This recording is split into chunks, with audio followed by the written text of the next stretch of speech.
Today I'm talking about something that I feel like a lot of women are not talking about. I think one, because it can feel shameful, it can feel like you're ungrateful for having a baby, and it can just feel like you're a failure. And so a lot of women are not talking about how to stay sane in this postpartum time. And when I say postpartum, it could be you just had a baby or pretty much the whole first year.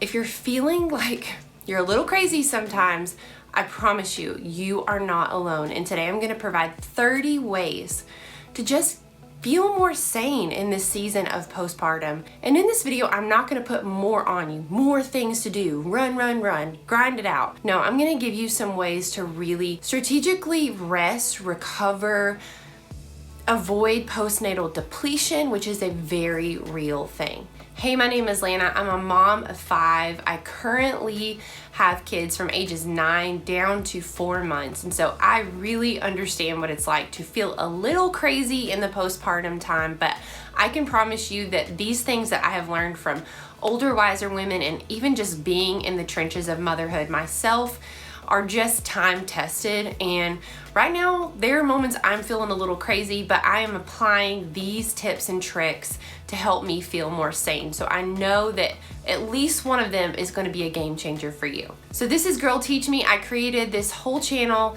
and the website Girl Teach Me just be resources for you as a new mom. And so I hope that you'll hit subscribe because I would love to have you here on this channel. So motherhood is the hardest, most rewarding thing I have ever done. It is the thing that has just tested me more than anything. In the Christian world, they call it sanctification, becoming more like Jesus. Like, it has really, it's taken me to my limits. But I think there has been so much good that has come of it. I know that you probably could say the same, that it's bringing out things in you that you didn't even know you struggled with. You're like, I didn't even know I was an angry person until I became a mom. I didn't even know that I struggled with patience until I became a mom. I feel like it's like a Coke bottle, like it just shakes you up and then whatever was already in the inside is spewing out. And so it's good. It's revealing things that were already on the inside, but it can just be like hard to deal with it. And it's hard to wrap our arms around what to do about it. So some of these are going to be items, some of these are going to be mindset shifts, some of these are going to be things to do. But hear me, you can't do it all. So just grab a couple of ideas that resonate with you, stay through all 30, and just think for a second, which one feels like the next right thing to do? So number 1, limit the voices that are allowed to speak into your life. I was so overwhelmed as a new mom because there was so much advice, so many people trying to tell me what to do.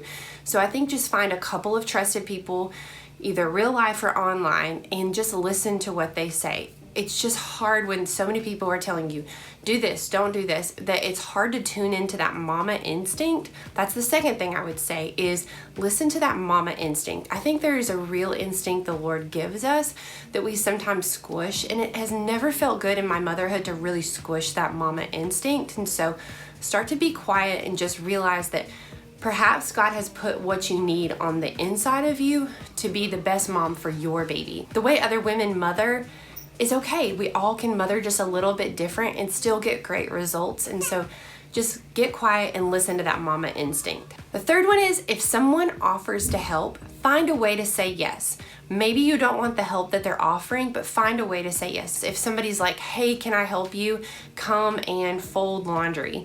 It's like, yeah, who cares? Everybody has dirty laundry, so just humbling ourselves and letting people help us can just be so life-giving. But all to say, if they're a toxic person, just find a way that you can say yes that doesn't also stress you out. Just protecting your sanity can even just be limiting people that are a little bit toxic. So that's one caveat. Okay, the next one is to get some good nursing friendly bras, and even maybe get a bra extender, because your boobs have certainly grown to, just produce milk for a baby. And so you might be feeling really uncomfortable. They might be super tight. Just getting some good bras that are not cutting off your milk flow. The next one is baby wearing. It helps so much to bust a move putting baby on you.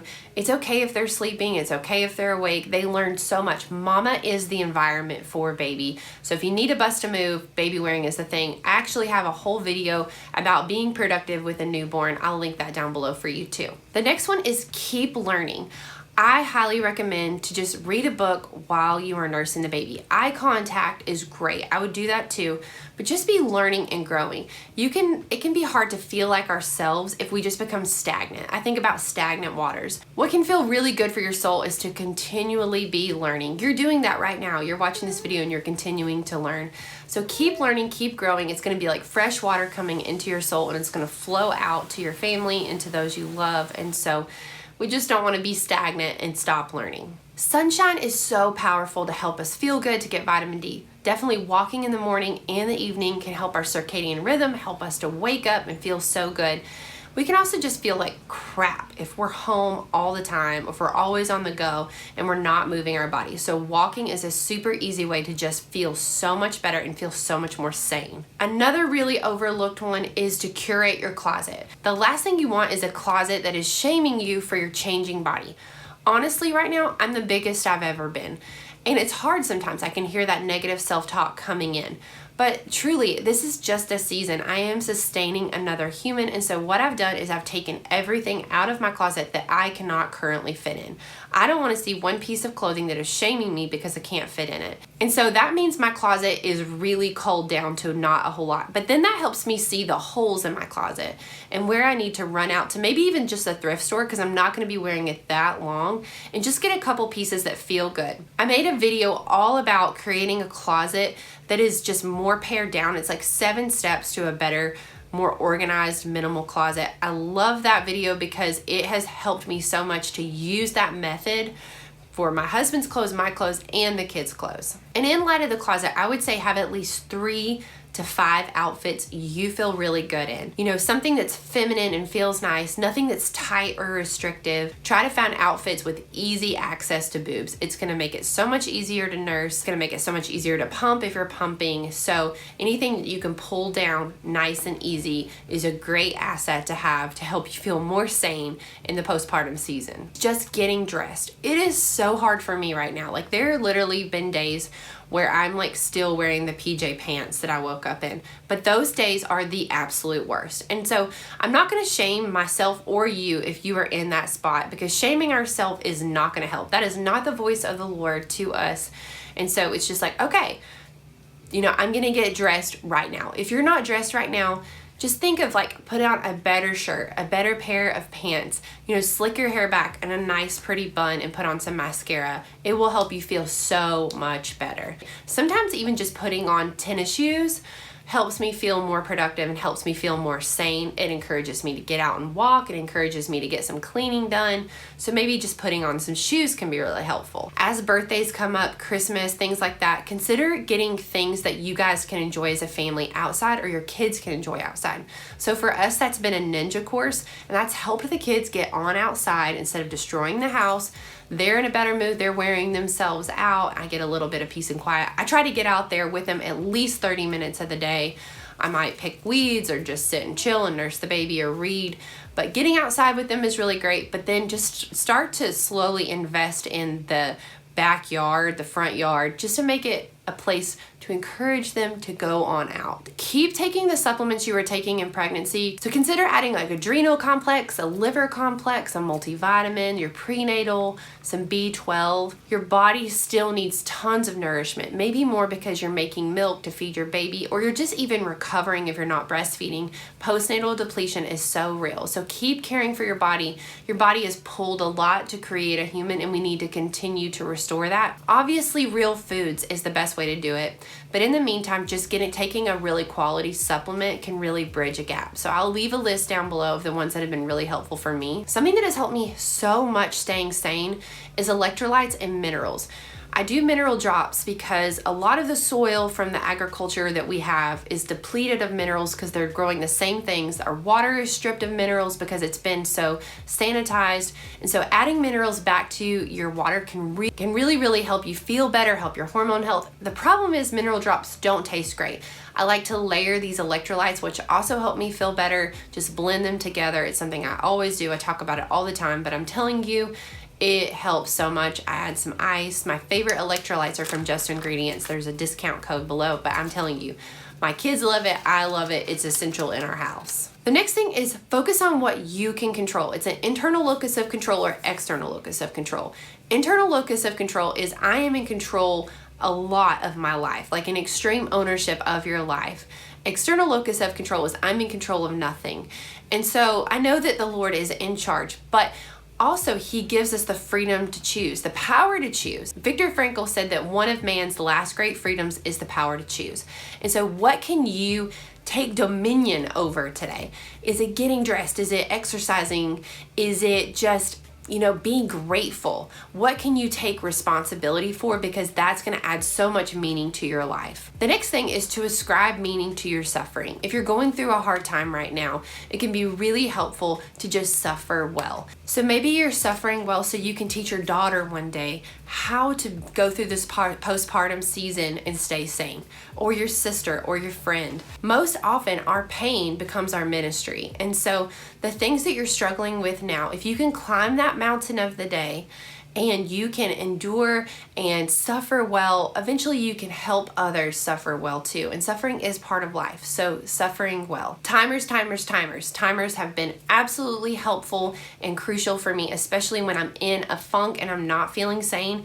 I can do anything for 10 minutes. I can do anything for 7 minutes. What feels like a doable portion for today? That's the next thing I will say is do the next right thing and do a doable portion.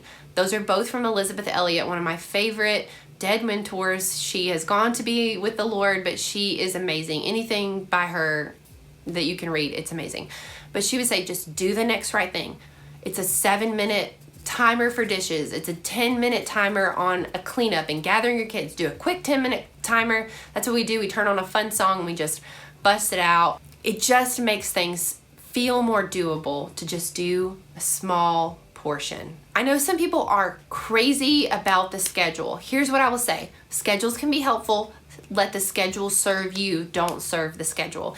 If your schedule is keeping you from connecting with other people and keeping you from being in relationship with your friends, you are a slave to the schedule and it is defeating the purpose.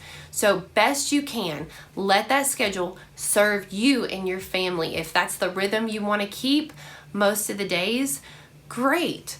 But if you can't go to church, or you can't do this, or you can't do that because of your schedule, you're a slave to your schedule and it's actually hurting you.